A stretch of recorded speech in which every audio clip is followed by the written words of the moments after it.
What is going on, guys? Welcome to the channel, where we're presenting you with the best Bleach content in the business right now. In last week's video, we peered into Ichigo's adventures in the Soul King's palace as he sought to regain his broken Bankai. His journey led him to having a very important conversation with his father, and the subsequent effect from having said conversation allowed him to finally step into the realm of the elite. That is where we find ourselves now. The final deconstructive narrative of Ichigo is complete. His inner demons overcome, and his spirit rekindled. The Quincy have taken over the Serite, and battles have begun all around Soul Society.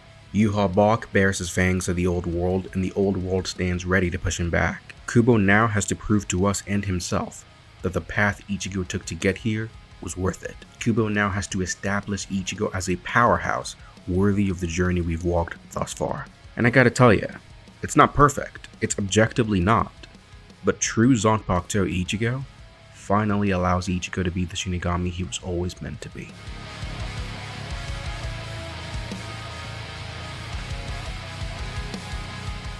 As always, before we begin today's Cubology lesson, I gotta make sure you guys did your homework. Make sure you like and leave a comment, but your main task is to make sure you are subscribed and that your notifications are on. If everything's taken care of, you are cleared to proceed. Cubology 101. After Ichigo gains his new Zanpakutou, Kubo goes away from him and focuses on other things. The Quincy attack, and 3 hours after their second invasion, Ichigo is ready to leave the royal palace and head towards the Soul Society. Ichigo is now wearing a new outfit, and I mean, when I saw it, it reminded me of Magi. It seems very desert-like. Why Kubo went for this look, I have no idea, but do I like it? Yeah, I do. It's different. Ichigo's looking around trying to find the pillar they used to come up to the palace in, but the royal guards shoot down his enthusiasm and reveal that he's going back on foot. Senjumaru activates a staircase leading from the royal palace all the way down through to the Serite down below. According to Kurinji, it is a week-long journey using normal Shunpo. Ichigo seems unsurprised by this and simply remarks that if it takes a week using normal Shunpo, I figure I can make it in half a day if I really hurry. Now, I'm no fan of Kubo's love for using time to determine how long a trip will take instead of using speed or whatever, but I don't care enough to bother. Point is, a week-long trip using normal Shunpo will only take 12 hours if he really hurries. While the pleasantries are continuing, Ichibei comes to Ichigo and reveals that the Quincy started their invasion 3 hours ago. Hearing this, Ichigo quickly dashes down the stairs, receives her ice balls from Hikifune, and calls Kisuke. He informs Kisuke that it will be a while longer before he makes it. He tells Kisuke to remain steadfast. Even if the battle starts to look really bad, just hold on until I get there. I promise I'll sort things out. Students of Cubology will know how important of a scene this is. Now more than ever, Ichigo is fully comfortable bearing the weight of the entire world on his shoulders. Knowing very well that the hopes and dreams of the entire world could be resting on his ability to get the job done, he still confidently tells Kisuke that even if things look bad, don't give up. Hold on until I get there. I will sort things out. Kisuke's thoughts are depicted without him saying a word. The same Ichigo who was scared to draw his Zanpakutou. The same Ichigo who ran from Kisuke when training with him, is now heading back from the Soul King's palace and sending word that I will take care of everything. From his sensei to student perspective, Kisuke has got to feel really proud. And I think he was. As he soars towards the Serite, Ichigo covers his face with his turban thingy and increases his speed. Kubo then goes away from Ichigo and showcases many different battles, including Kenpachi vs. Gremmy. In the aftermath of the battle, Kenpachi is assaulted by the Quincy girls and is on death's door when Ichigo arrives to save the day. Now Kubo, in preparing for Ichigo's arrival, dedicates an entire chapter to the hype building. Chapters like these don't get much hype in manga format because they literally become speed reads, but they are important for an anime. Ruki is running towards Kenpachi's location and she immediately stops and looks towards the sky. High in the skies above, the air begins to shift, and something akin to gears unlocking appear in the sky. Soaring towards the tip of the Shikanmaku, a being is breaking the sound barriers and headed straight for the Serite. Everyone on the battlefield has ceased their fighting and is watching in awe as this unknown character speeds towards the fight. Rukia notices that the Ryatsu belongs to Ichigo as Ichigo's cape is fluttering in the wind. Suddenly, there's a huge explosion in the sky mimicking that of a hollow's mask. Ichigo lands on the building and breaks the entire thing down. He didn't stick the landing. Standing bewilderedly, the Quincy girls are stunned and look on in confusion. Right in the next panel, Ichigo has gotten up from the debris and walked right past them while patting himself on the back after failing to land effectively. He walks over to Kenpachi and he's so cocky as he does it. Like he knows that Kenpachi hates that he's in this state and Ichigo just rubs it in. The hell? You're all beat up. I never thought I'd get the chance to say this to you of all people, but I'm here to save you. Ichigo now stands ready on the battlefield.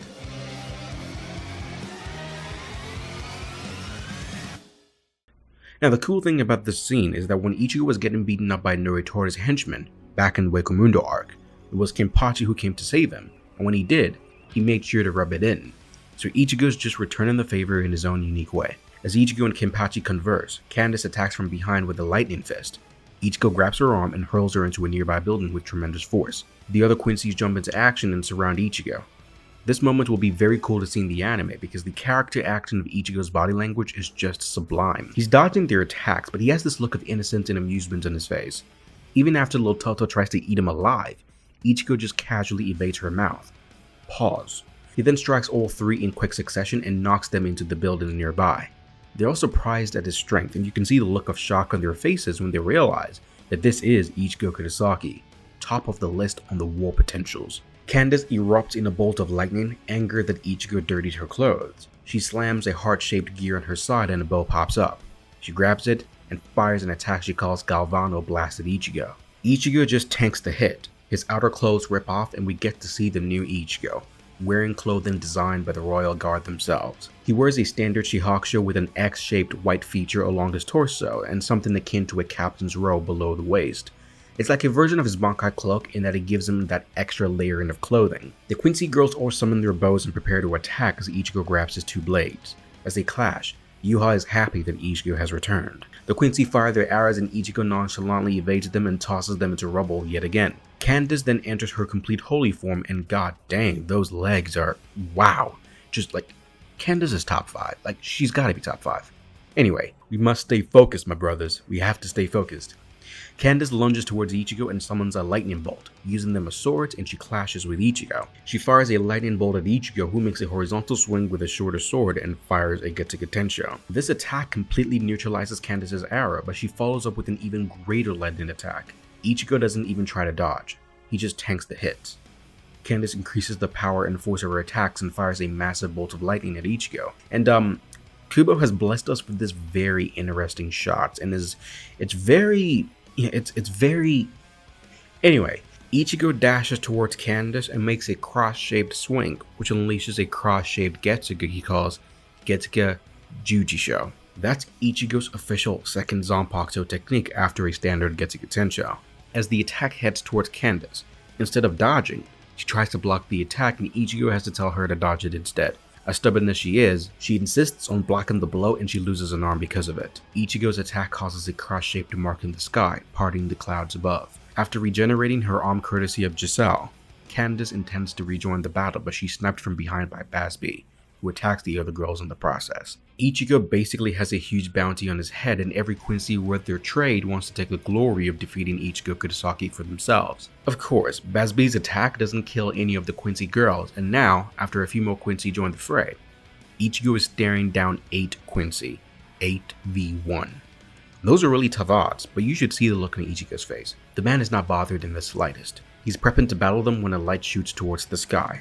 He hears Juha's voice, who reveals that the clothing Ichigo is wearing is woven from the bones and hair of the Zero Division.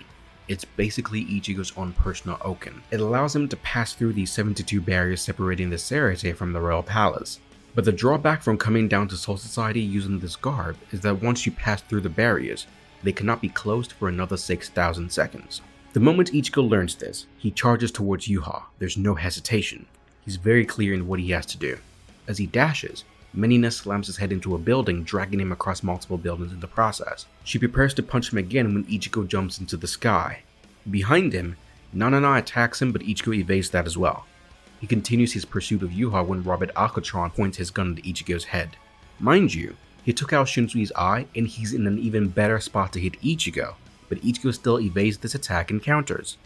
As he counters, Basby grabs him from behind and is about to land a blow when Renji comes in for the save. I expect the anime to give us more of this Shinigami vs Quincy battle than we got here, but for now, we focus on Ichigo, who is charging towards Juha Bach. As he draws closer, Haswolf is preparing to intercept him when Uryu fires an arrow at Ichigo. Ichigo parries the attack and his countenance changes when he realizes who shot the arrow. From Ichigo's perspective, Uryu should still be back home, which is kind of weird because the fate of the world is on the line and the opponents are Quincy. You'd think someone would go and check on Uryu, but whatever. Ichigo inquires as to what Uryu is doing here, and Uryu simply tells Ichigo to go home. He takes aim and unleashes Lake Reigen, a flurry of Quincy arrows, but Orihime's son Tenkeshin protects Ichigo as she and Chad emerge from Wakamundo. Uryu does not speak to either and turns to follow Juha into the light, which leads them into the palace above. In classic Kubo fashion again, the rain starts to fall. Why? I have no idea. Probably because Ichigo is stunted by what he just witnessed. The dude can control the weather with his emotions. I just know it. It's gotta be. Anyway, Chad grabs Ichigo and hurls him into a building, reminding him that he has to act quickly. Ichigo intends to kick Uryu's ass and bring him back. As they all agree on the plan, Kisuke arrives and begins preparations to ascend to the Soul King's palace. In Mayuri's lab, Kisuke has set up something similar to Kukakushiba's cannon and is preparing to launch Ichigo and the others into the Soul King's palace. And then, in what was a surprise for me when I initially read this all those years back, Chad asks Ichigo what he thinks about Orihime's clothes. Ichigo begins to blush, and the entire scene is just Kubo's way of slowly informing you of what he will do when the story is over. Ichigo asks Orihime. It was always gonna happen. Yoruichi makes her entrance and partakes in more comical scenes with the others. Before they officially launch, Gonjo Shiba makes his coveted reappearance and joins in with the others, mimicking their initial trip into Soul Society all those years ago. With that, everyone readies themselves and Kisuke launches them into the sky.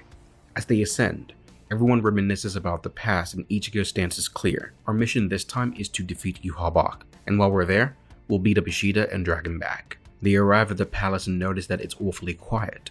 No one's around at the entrance and they assume that the battle is over. They look around and see Ichibe's mutilated body lying on the ground. Orihime runs to try and save him when Ichibe speaks into Ichigo's mind and asks him to say his name out loud. When Ichigo does this, Ichibe opens his eyes and puts his body back together, citing that all his power lies in his name. He took a smidgen of Ichigo's power and restored his body, albeit without his full power for the time being. Now, I don't really want to go too deep into this, but you're telling me that Ichibe was able to use just a smidgen of Ichigo's power to fully recover his body?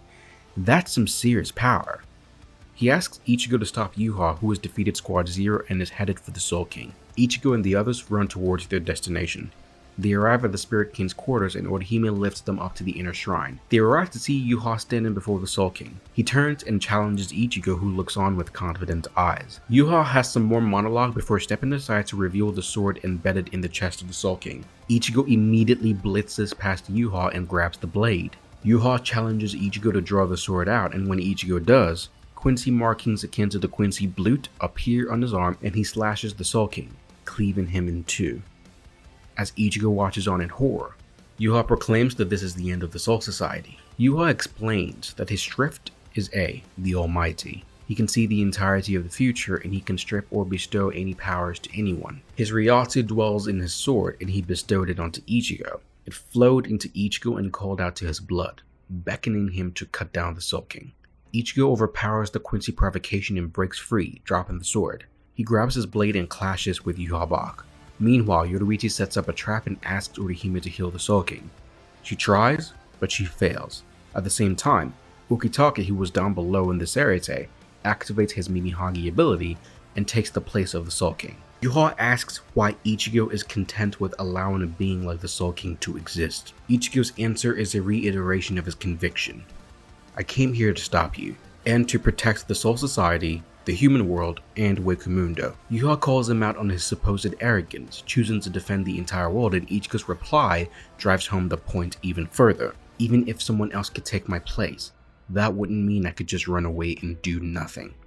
He grabs hold of his blade and fires a Getsuga Tensho at Juha, destroying the shrine. Juha then wonders why Ichigo continues to say stop instead of kill, even though he is the object of his vengeance. Their clashes continue, and as Yoruichi was working on helping the Soul King, Yoruichi gets hit by an arrow from out of nowhere. It is revealed to have been shot by Ishida. His involvement distracted Yoruichi and her barrier explodes. Having been thwarted a second time by Uryu, Ichigo screams out to Ishida. Ichigo presses him for answers, and Ishida's response is basically that you came here to stop His Majesty. I will not allow you to do that. Yes, I know that him being here means the entire world is going to be destroyed in one way or another, but I am here because I am a Quincy. The other Star Knights leap into battle and Uryu shoots the ground beneath Ichigo and the others. As they fall, Lily Bara prepares to snipe them down when Uryu fires his arrow instead. seemingly pushing Ichigo back. They regroup and discuss ideas on how to counterattack. Ichigo wants to use Ryatsu footholds but is worried about what would happen to Chad and Orihime if they get attacked while riding on Orihime-san's Tenkeshin. On that note, Yoruichi elects to use a different method and opens a Garganta. Stepping out of the Garganta is the former Sexta Espada, Grimmjow Jaggerjack. A rivalry is rekindled with Ichigo and Grimmjow reuniting. The two are about to have a clash when Nell joins the fray. Nell completely overwhelms Ichigo and Orihime is a little bit worried, just a tad bit. More reinforcements arrive in Riruka and Yukio, and there's some mind-bending complex breakdown of how Yukio and Riruka are able to go into a separate dimension and then ascend to the Inner Holy Shrine, but I'm not going to go into detail on that. The point is, they aim to break through the Quincy defenses in one fell swoop and ambush them. As they are being transported, Kubo gives us a very nice moment between Ichigo and Grimmjow, where Ichigo asks Grimmjow why he came over to his side. Grimmjow's perspective is simple. If Juha wins, Wakamundo will cease to exist, and if Wakamundo disappears, he will have nowhere to kill Ichigo. The doorway opens and they all step out to see a changed Soul King's palace. Juha Bach remodeled the entire city to his suiting. The Spirit Palace has fallen into enemy hands and Juha is now in control of everything. The gang heads towards the palace and they run into Askin Nak Lavar. Grimmjow engages with him and is soundly defeated by Askin's devious schemes. Ichigo runs into Askin next and they have a short battle. Ichigo is low-diffed by Askin, who uses his gift ball to immobilize Ichigo. You might think this choice by Kubo was wrong, and maybe it is. All I'll say in reference to this is that the Quincy Elite Four are not to be trifled with. Askin bested Ichigo rather quickly and stands as proof that these Quincy are not a joke.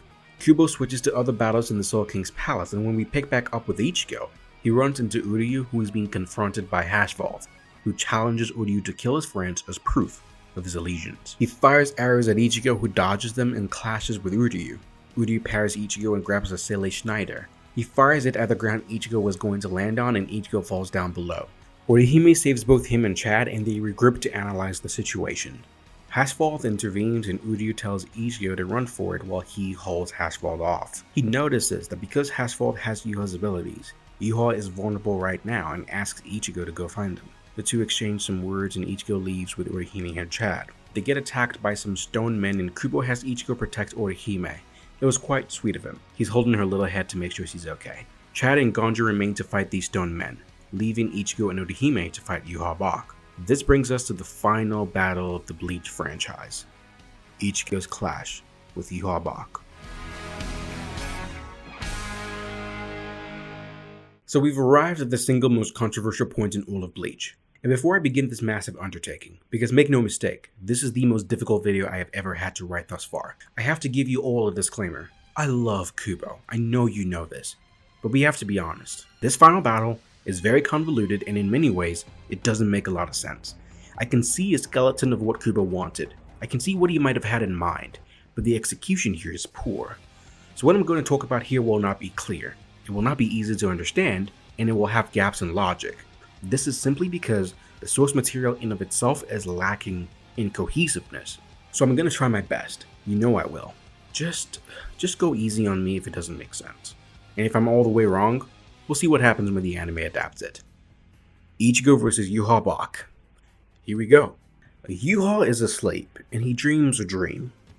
Ichigo stands before him in his old Shikai form, the one before he lost his powers against Aizen. He unsheathed his Zangetsu and slashes Juha. Immediately, Juha wakes up and realizes it was just a dream. Outside the main door, Ichigo and Orihime stand ready. We get Kubo's final data point on Ichigo and Orihime's relationship. He prepares himself and tells Orihime, "I'm counting on you to protect me. Can you do that for me, Inoue?" And her answer is a resounding yes. Ichigo has gone from constantly being relied on by Orihime and having to protect her, to confidently trusting her to watch his back and protect him as he fights against the most powerful being in the Bleach universe thus far. Orihime's character arc is finally brought to its conclusion with this admission by Ichigo. They both enter Yuha's throne room and Juha remarks that he's happy to see Ichigo, his child of darkness. Everyone in the Soul King's palace can feel Ichigo's spiritual pressure rising as he prepares for the battle. He starts walking towards Juha Bach and Juha comments on him not drawing his blade but knows that Ichigo's Ryatsu is so powerful that it has taken the shape around him as though it were shielding him. He He recognizes that Ichigo is strong, but notes that this is merely the power he has always had. He decides not to use his almighty so he can have a conversation with his son. Ichigo tells him, "I already have a father, and it isn't you." Now that puts a smile on my face. Ichigo knows who his father is and he's proud that it's Ishin. He draws his blade and charges towards Juha. Energy pours out of him and he unleashes a Getsuki Tensho. Yuha's energy blocks his attack and lunges at him. Ichigo prepares to counter when Orihime blocks Yuha's attack, allowing Ichigo to recover. As you can see, Orihime is playing the role of a healer and a defender from long range. She doesn't need to be told to act. She does so on her own and actually succeeded in warding off an attack from Juha Bach. Yuha's energy goes around Orihime's shield and Ichigo slashes it with his other sword before dashing towards Juha, who remained seated. They both clash and Juha asks Ichigo a question. What point is there of grieving her death? She died because it was her time. Her life served its purpose, to give birth to you and become my nourishment. Ichigo is enraged by this when Juha launches him into a pillar.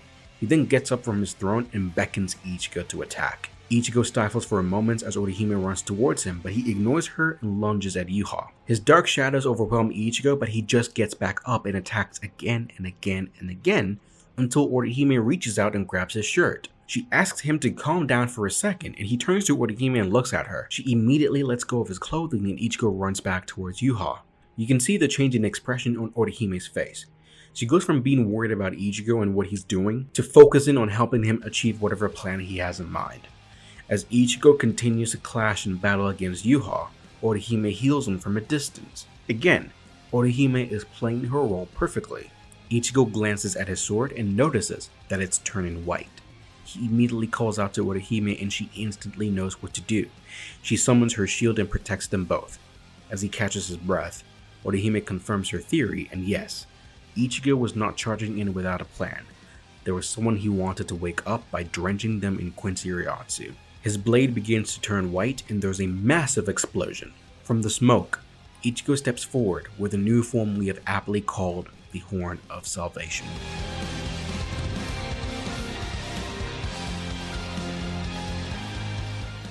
Orihime is stunned to see Ichigo like this, and she's fearful of him until he turns and quiets her worries. Orihime looks on in wonder as Ichigo reassures her that I'm still myself.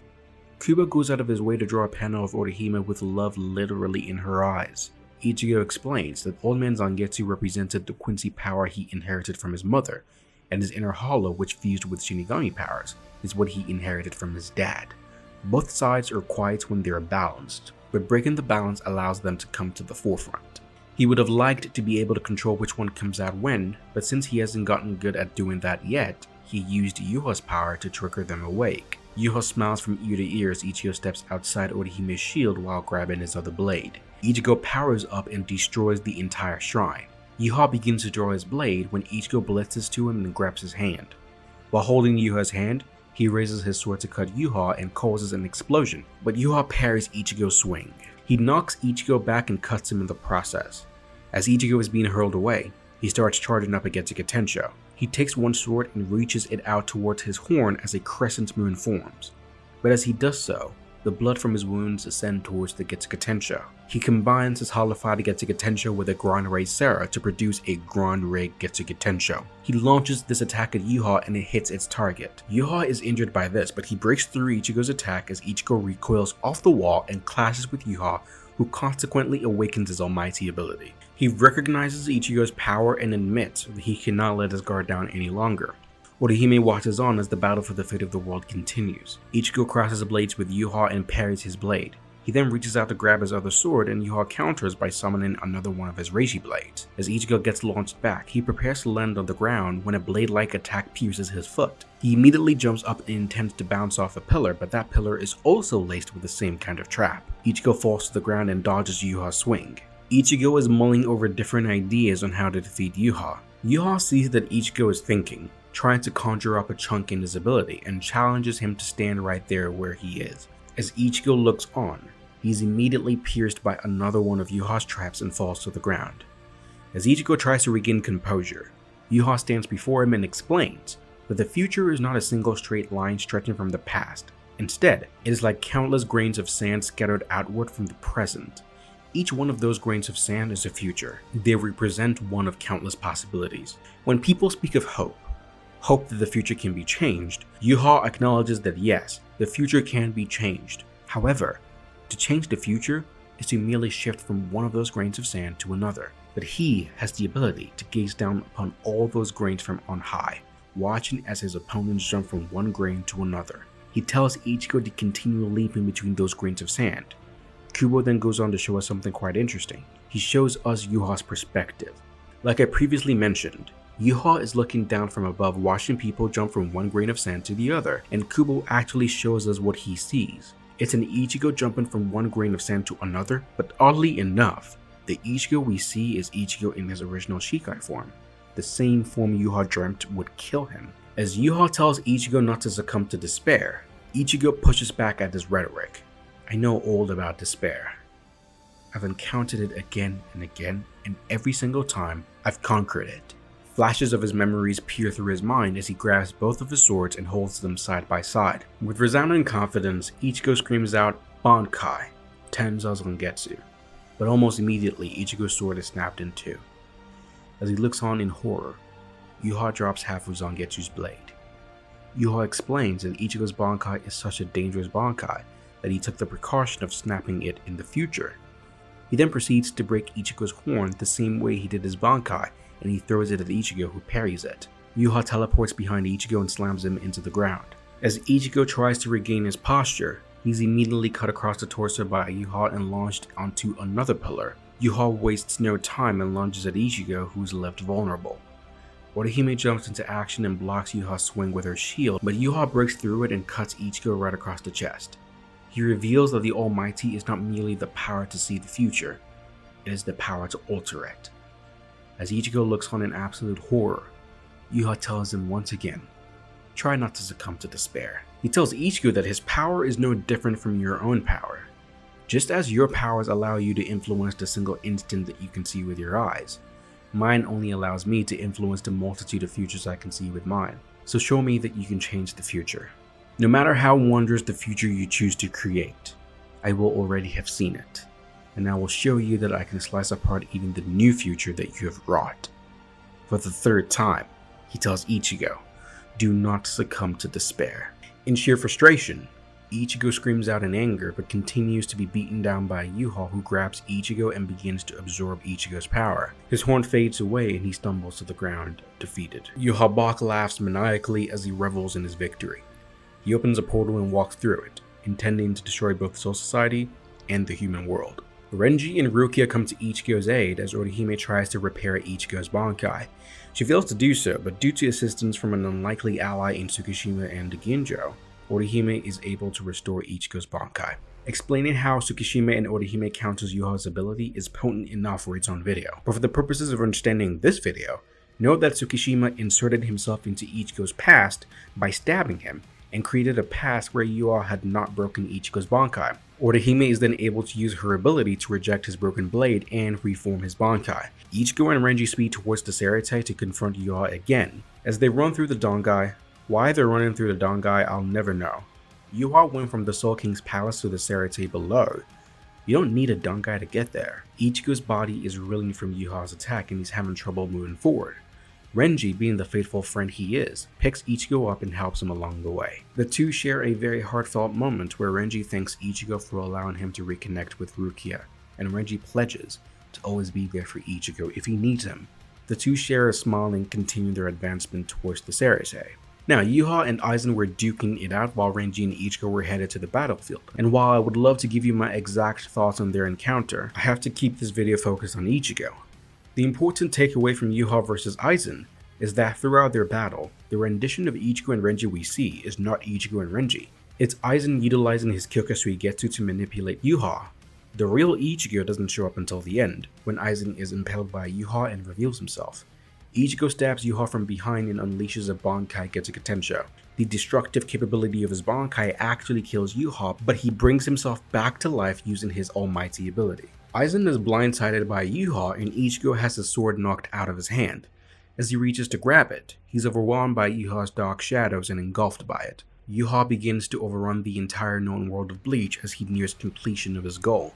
All hope seems lost when an arrow pierces Juha's chest from behind and it is revealed to have been shot by Uryu. The silver that appears due to the Ashvalen is called the Silver of Stillness. By mixing it with the blood of the one who activated the Ashvalen, it interferes with all of the user's abilities, and for a single instant, eliminates them all. Ichigo reaches for his sword and launches a final attempt to kill Juha. He takes a final swing as Juha blocks his sword with his hand. The white on Ichigo's blade begins to shatter, and all that remains is Ichigo's old Shikai blade. Juha recalls that the dream he saw back then was a glimpse of the future, not a dream being shown to him by Hashval.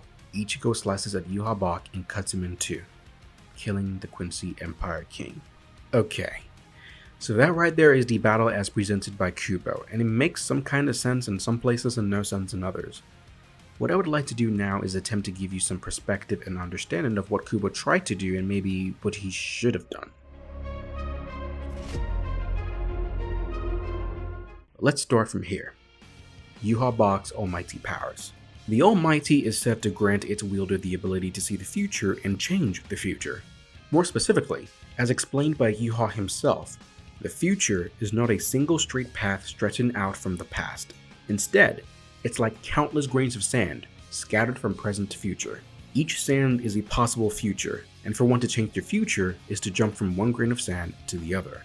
Meanwhile, Juha Bach, the wielder of the Almighty, is able to see all the grains of sand from on high, and he is able to witness the multitude of futures available to said person. Now, I might be wrong in my perception of this, and you know what? If I am, I'll own it. Let me know if it makes sense to you in the comments down below, but this is how I understand this ability. Because the future isn't one reality, but instead multiple possible realities, when Juha says he can see the future, it does not mean he can see what choices people will make, but rather he can see the available options that people have and thus counter after they have made their choice. In other words, when he tells Ichigo to take heart and continue to change futures by jumping from one grain of sand to the other, Juha does not know what grain of sand will be chosen. He knows what reality lies in each grain of sand, but he has to see Ichigo jumping from one grain to another for him to be able to take effective action. So when Ichigo decided to choose the future where he goes Bankai, that in a sense is Ichigo jumping from a grain of sand where he isn't in Bankai into a grain of sand where he does use Bankai. And then Juha, standing from on high seeing this, is able to assess where he's going and use his powers to affect that future, breaking Ichigo's Bankai. Now, as to the specific detailed way he breaks a Bankai in the future, I have no idea. You'll have to ask Kubo. Second point, it is possible for a future Juha has not seen to exist.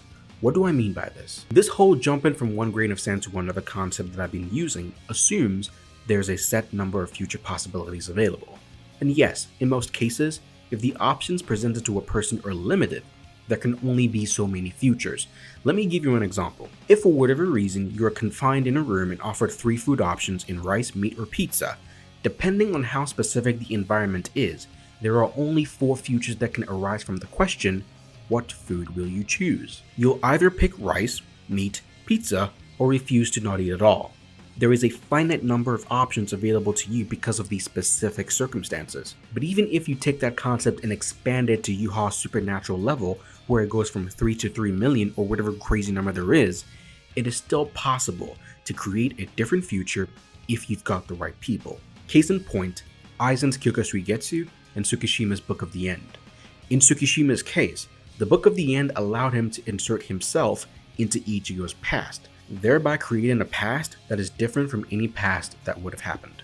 The past then proceeds forward into its own future where Juha's power is not active because it's a brand new timeline created by Tsukishima's own ability.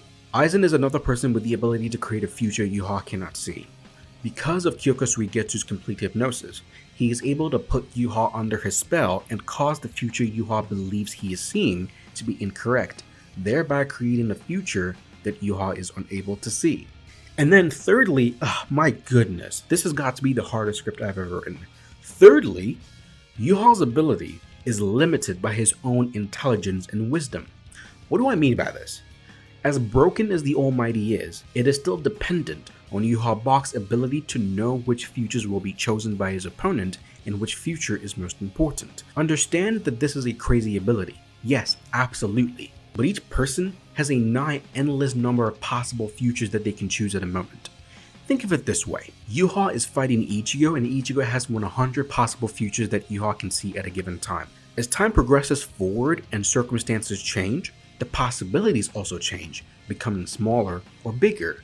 And then add Renji, add Rukia, add Aizen, and add Orihime. All these participants in his specific fight have an ever-changing multitude of futures that Juha has to see and perceive with his own mental fortitude.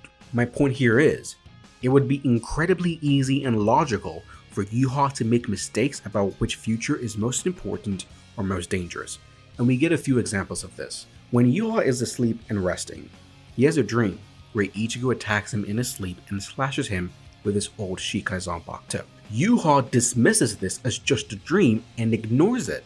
Fast forward a few moments later, when Juha is explaining the concepts of the future being like grains of sand to Ichigo, Kubo shows you what Juha sees, and it's an Ichigo jumping from one grain to another. That presumably is what a representation of what Juha sees, and the Ichigo he sees then, yet again, is Ichigo in his old Shikai Shinigami form, but yet again, he ignores it.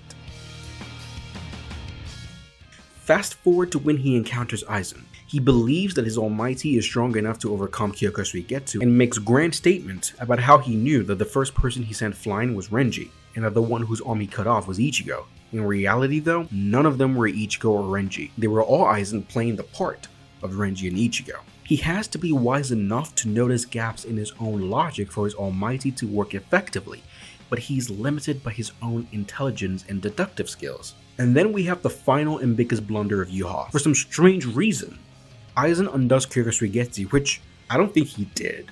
I think Juha made contact with Aizen's body, and Aizen's body is Kyoka Suigetsu, so he became invulnerable to it. But whatever. He overwhelms Aizen and gets hit by Still Silver. Him being unable to see Still Silver coming is just a plot hole. Was he only focused on the future side as it pertained to Ichigo and not thinking about anyone else? Maybe. I don't know. Because it's not clear. Everything else is speculation, and speculation is not fact. So it's a plot hole, plain and simple. But he gets hit by it, and when Ichigo takes a swing, Juha remembers his dream. What he saw at that moment was a glimpse of the future he saw with his own eyes. But he thought it was a dream Hashwald was showing him. These examples prove that even if the Almighty had the broken ability to literally perceive every single future possibility, they would still be limited by Juha's ability to understand them. If you want to put your tinfoil hat on, and this is like 60% BS, I know it is, but I'm gonna just throw this out there. The future flows forward from the present and scatters outward like grains of sand. Each sand is a possible future, and each subsequent future builds off the future chosen before. In other words, if Ichigo picks a future where he activates Bankai, he cannot then take a future where he didn't. The future has become the present and will become the past. It's gone. So Juha sees a future wherein Ichigo wielding his old Shikai Zanpakutou kills him. So right there is a grain of sand out there where Ichigo wielding his old Shikai kills Juha Bach. How do we get there? I don't know. It's a toss-up, I suppose. All I know is that it exists as a possibility. The Almighty at that point has done its job. It has shown Juha the future where he dies. He then dismisses this premonition to be a dream/nightmare and ignores it. He focuses on the possibilities that are more logical, I suppose. Ichigo is standing before you with two blades, and even when he combined them, there's white and there's black. How could we possibly get to a future where he's wielding his old Shikai blade? Juha keeps countering Ichigo as he jumps from one grain to another and to another, but fails to impact the one future he dismisses as a dream sent to him by Hashwald. So in reality, if we want to be dreamers, it is entirely possible that the future that he dismissed as not real in the lead up to it had Ichigo using his Bankai, breaking his Bankai, and fixing his Bankai. This dismissed future could quite possibly have been the one where Aizen's Kyoka Suigetsu impacts Juha's foresight, and it could have been a future where Uryu Ishida is able to blindside Juha with a Still Silver arrow. The point here is, the Almighty did not malfunction.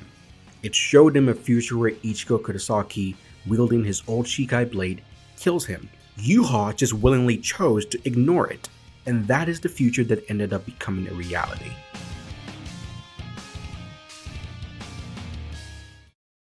As far as Ichigo's Bankai is concerned, Kubo came out and gave a little more detail about it. I will explain this to the best of my ability. As far as I have understood, the true form of a Zanpakutou is one that includes a scabbard. In other words, there is the sword and there is the scabbard, which is another word for sheath. Saifushi and Zangetsu are the only two swords without a scabbard in Soul Reaper history. When Ichigo attains his dual wield, it would seem that technically it's not a dual wield. From Kubo's explanation, the two swords are split into a sword part and a scabbard part. The longer blade seems to be the scabbard and the smaller seems to be the sword. When he puts the two together for Bankai, it is almost like he is sheathing his sword and combining sword and scabbard into one. This is where it gets a tad bit complicated. When Ichigo fought Juha, he exposed his larger sword to Quincy Ryatsu in order to awaken his hollow. And so on that particular sword, Quincy and hollow mixed together. Again, that sword seems to be the hollow blade, and that is why the sword manifested as white after being exposed to Quincy Ryatsu. So we fast forward and Juha Bach, after defeating Ichigo, absorbs his power. Now, Kubo goes out of his way to have Ichigo say, "The Quincy power inside me and the hollow power that was mingled with it is vanishing, turning into white." The reason Kubo specifies Quincy and hollow is because in order to awaken the hollow, he had to mix Quincy with it. So when Juha took back the Quincy power, he took back the hollow as well. After that point, Tsukishima comes in and with Orihime's help, fixes Ichigo's Bankai. His involvement creates a future where Ichigo's Bankai is not broken, but did nothing to impact Ichigo's Quincy and hollow powers being stolen. So the white part of his blade is lacking in any realistic spiritual essence right now. He's operating mainly on his Soul Reaper abilities. He gets to the battlefield and the white starts to crack because again, there's no spiritual backing to it right now. Eventually, the scabbard, which is the white part of his blade, breaks away and all that is left after Quincy and hollow are gone is Shinigami. And uniquely enough, the blade that is left is the sword that best represents Ichigo's pure Shinigami powers. In essence, as Kubo describes it, Ichigo's Bankai blade is unsheathed, and he strikes Juha down with it.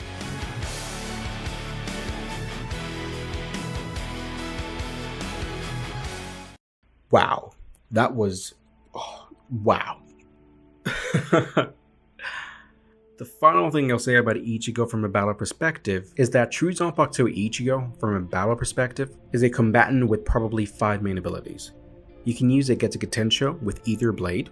He can fire 2 Getsugas to form a Getsuga Jujusho.